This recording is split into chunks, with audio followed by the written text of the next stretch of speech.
একটা আশ্চর্যের মতন জিনিস আপনাদের সাথে শেয়ার করতে চাইছি। আপনারা তো এর আগে কখনো শোনেননি। আপনার জন্মছকে কতগুলো শনি আছে জানেন?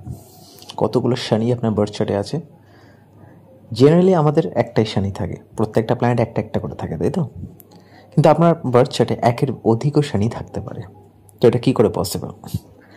দেখুন, শনি হচ্ছে আপনার বার্থ চার্টে 6, 8 অ্যান্ড 12th হাউসের কারাকা, significator of the 6th house, 8th house and 12th house, ষষ্ঠ, অষ্টম অ্যান্ড দ্বাদশ স্থান।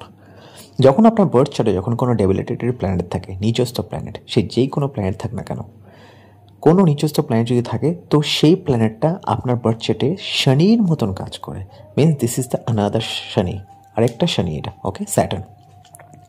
আপনার বার্থ চার্টে মঙ্গল, যেটাকে বলা হয় মঙ্গল হচ্ছে আপনার দেহা কারাকা, ঠিক আছে? আপনার ফার্স্ট যেখান থেকে জন্ম, যেখান থেকে এরিস, মেষ রাশি, সেই প্ল্যানেট যদি কোনো নোডস মানে রাহু অর কেতু সাথে যদি কনজাংক্ট থাকে, সেটাকেও আপনি অ্যাজ এ স্যাটার্ন আপনাকে ট্রিট করতে হবে, কেন সেটাও আপনাকে স্যাটার্নিয়ান রেজাল্ট দেবে।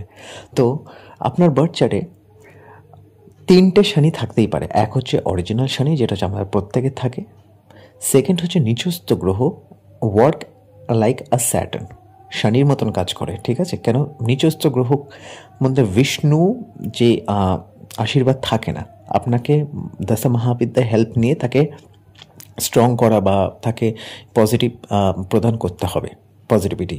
তো ওই জন্য শনির মতন 6, 8 বা 12th হাউসে যে কারাকা, তার মতন কাজ করে। অ্যান্ড লাস্ট, মঙ্গলের সাথে যদি কোনো নোটস ইদার রাহু আর কেতু যদি কনজাংক্টেড থাকে, তাহলে সেটাকে আপনাকে দেখতে হবে, আচ্ছা এটা শনি, ওকে, স্যাটার্নিয়ান এফেক্ট আপনাকে দেবে।